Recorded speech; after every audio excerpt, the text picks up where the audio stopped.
कानी बहू। किशोरी लाल जी के बेटे राघव की शादी की बात जगह जगह चल रही थी, लेकिन किशोरी लाल जी को कोई लड़की पसंद ही नहीं आती थी। और उसकी एक ही वजह थी, किशोरी लाल जी का लालची होना। उनको लड़की वालों से मोटा दहेज चाहिए था और इसी चक्कर में एक दिन वो एक बहुत पैसे वाले के घर अपने बेटे का रिश्ता लेकर पहुंचे। उस आदमी का नाम था ओम प्रकाश। देखिए किशोरी लाल जी, मेरी एक ही बेटी है और मेरी सारी संपत्ति जायदाद सब कुछ मेरी बेटी नैना का ही है। पापा, नाम से लगता है बहुत खूबसूरत होगी। कितना अच्छा नाम है ना, नैना। ओ, वैसे बात तो सही है आपकी। अब इतना पैसा है, ज़मीन जायदाद है, इकलौती बेटी, आप भी क्या करेंगे? सब कुछ उसे ही देंगे ना। बिल्कुल ठीक पहचाना आपने। बस बेटी की शादी और सारी जायदाद उसके नाम। पापा, बिना देखे हाँ कर दीजिए ना, इतना अच्छा रिश्ता फिर कहाँ मिलेगा? माला माल हो जाएंगे हम। मैं अपनी बेटी को बुलाता हूँ। अरे नहीं नहीं नहीं नहीं, आपकी बेटी का नाम नैना है, सुनकर ही लगता है बहुत सुंदर होगी। रहने दीजिए अंकल, मैं तो आपकी बेटी के नाम से ही इतना खुश हो गया हूँ कि उसे बिना देखे शादी करने को तैयार हूँ। अब तो मैं उसका चेहरा सीधे शादी के बाद ही देखूंगा। और इस तरह राघव नैना का चेहरा नहीं देखता और उससे शादी कर लेता है। शादी के बाद अपनी सुहाग रात पर जब राघव नैना का घूंघट उठाकर देखता है तो नैना की आंखें बंद थी। कितने खूबसूरत हो तुम नैना, ज़रा अपनी आंखें खोलकर मेरी तरफ देखो तो सही। नहीं, मुझे शर्म आती है। अरे, मैंने तुम्हें शादी से पहले भी नहीं देखा, और अब अगर तुम आंखें खोलकर मुझे देखोगी भी नहीं तो मुझे अच्छा कैसे लगेगा? इससे पहले कि नैना अपनी आंखें खोलकर राघव की तरफ देखती, अचानक से लाइट चली गई और राघव नैना को पूरी तरह से देख भी नहीं पाया। अगली सुबह नैना राघव के लिए नाश्ता बनाकर लेकर आई। अरे ये क्या, आधा पराठा सेका हुआ है और आधा बिल्कुल कच्चा। ये तुमने क्या किया नैना? बहू, तुमने क्या आधा पराठा तवे से नीचे लटका कर रखा था, जो आधा सेका है और आधा कच्चा? मुझे जितना दिखेगा उतना ही तो सीखूंगी ना पापा जी। जहाँ जहाँ मुझे नजर आ रहा था वहाँ मैंने सीख लिया, जहाँ जहाँ नहीं दिखा वहाँ कच्चा रह गया होगा। इसका क्या मतलब है? ये कैसा मजाक कर रही है तुम? अरे बहू, तुमने इतना लंबा घूंघट क्यों लगाया हुआ है? देखो, हमारे घर में बहुओं को बेटी की तरह रखा जाता है, और फिर तुम तो इतना सारा माल लेकर आई हो। देखो, घूंघट डाल कर रखने की कोई ज़रूरत नहीं है। हाँ नैना, पापा जी ठीक कह रहे हैं, तुम तो आराम से रहो, अपना ही घर समझो। नैना अचानक से अपना घूंघट उठा लेती है। अरे ये क्या पापा, नैना की तो एक आंख फूटी हुई है।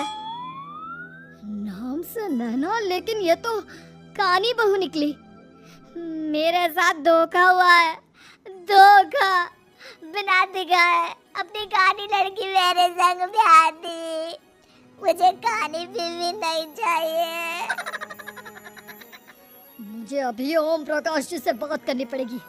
आखिर उन्होंने मेरे साथ ऐसा किया क्यों? अरे, आप लोगों ने ही तो पापा से कहा था कि आप लोग शादी से पहले मुझे देखना नहीं चाहते। अब मेरे पापा पर क्यों इल्जाम लगा रहे हैं? अरे लेकिन उन्हें बताना तो चाहिए था ना कि तुम कानी हो, एक आंख से तुम्हें दिखाई नहीं देता। किशोरी लाल और राघव नाराज होकर ओम प्रकाश को अपने घर बुलाते हैं। पापा जी, ये आपने क्या किया? शादी से पहले बताया क्यों नहीं कि नैना की आंखों में परेशानी है?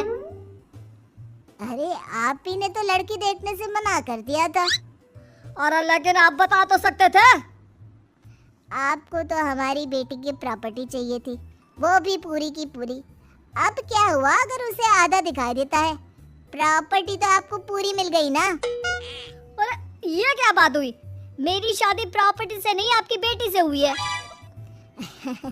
अब ये तो पहले सोचना चाहिए था, तब तो मेरी प्रॉपर्टी देखकर तुम्हारी जुबान लप लपा रही थी। लेकिन मैं कानी लड़की को अपनी बीवी बनाकर नहीं रख सकता। पापा, कुछ करिए ना आप। हाँ, करता हूँ। देखिए ओम प्रकाश जी, आप हमारे साथ ऐसा नहीं कर सकते। और तुम देखो, अगर तुमने मेरी बेटी से शादी तोड़ी ना, तो जो भी प्रॉपर्टी मैंने तुम्हें दी है वो तो पूरी की पूरी वापस ले ही लूँगा, और आधी प्रॉपर्टी तुम्हारी भी लूँगा। अरे मेरी आधी प्रॉपर्टी भला क्यों लेंगे आप? इसलिए क्योंकि मेरी बेटी को आधा नजर आता है और उसकी नजर अभी तक तुम्हारी आधी जायदाद पर ही पड़ी है। अब तुम उसे घर से निकालोगे तो कुछ तो लेकर जाएगी ना। और अगर हम आपकी बेटी को अपने घर की बहू बनाकर रखे तो? तो तुम्हारी पूरी प्रॉपर्टी तुम्हारी ही रहेगी, और जो मैंने तुम्हें दिया है ना, उसमें से बस मैं आधा लेकर जाऊंगा। अरे लेकिन अब आप अपनी दी हुई प्रॉपर्टी में से आधी वापस क्यों लेकर जाएंगे? अगर मैं आपकी बेटी को अपनी पत्नी बनाकर रखने को तैयार हूँ तो? इसलिए ताकि भविष्य में अगर तुम मेरी बेटी को धोखा दो तो उसके पास कुछ तो रहे जो पति का हो। वैसे मेरे पास तो बहुत कुछ है, लेकिन अपने पति की कोई निशानी तो उसके पास होनी चाहिए ना। अब अगर तुमने मेरी बेटी को कहानी कहा तो तुम्हें प्रॉपर्टी भी कहानी ही मिलेगी, पूरी नहीं। जमाए राजा।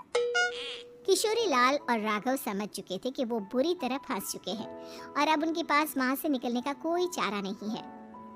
अब समझ में आया ना, लालच बुरी बला होती है। एक तो तुम्हें प्रॉपर्टी मिली, ऊपर से बीवी मिली, उसमें तुम्हें नखरे भी दिखाने हैं। आए बड़े, चुपचाप बैठो तुम। कुछ दिनों के बाद नैना राघव की कार लेकर बाजार घूमने निकलती है और जब कार लेकर वापस आती है, ये क्या? एक तरफ से मेरी गाड़ी पूरी खराब हो चुकी है। लगता है तुमने मेरी गाड़ी को किसी दूसरी गाड़ी के साथ एक्सीडेंट किया है। अरे अरे कितना बड़ा नुकसान कर दिया तुमने बहू। वो क्या है ना पापा जी, मुझे एक आंख से दिखाई नहीं दे रहा था, सामने से गाड़ी आ रही थी। मुझे तो सिर्फ आधा ही दिखाई दिया और वो गाड़ी मेरी कार से रगड़ते हुए निकल गई। अब मैं क्या करूं बताओ? आप इसे ठीक कराने के पैसे कौन देगा? तुम्हारे पापा? तुमने मुझसे इस तरह से बात की? अभी रुको।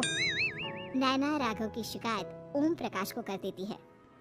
देखो राघव, अब जो मेरी आधी प्रॉपर्टी तुम्हारे पास थी ना, उसमें से आधी और मैं लेकर जाऊंगा, क्योंकि तुमने मेरी बेटी को डांटा। अरे नहीं नहीं पापा जी, गलती हो गई, माफ कर दो। गलती की तो कोई गुंजाइश ही नहीं। अगली बार मेरी बेटी को डांटा तो बची हुई आधी में से आधी और ले जाऊंगा। लालच के चक्कर में हम दोनों ने बहुत बड़ी गलती कर दी बेटा। एक तो तुम्हें कानी बहू मिली और ऊपर से जो माल मिला वो भी काना। इस तरह राघव की हर एक गलती पर ओम प्रकाश उसकी प्रॉपर्टी का आधा आधा हिस्सा लेकर अपना सारा माल वापस ले गया और राघव को कानी बीवी से काम चलाना पड़ा। भाई लालच वाकई में बुरी बला है।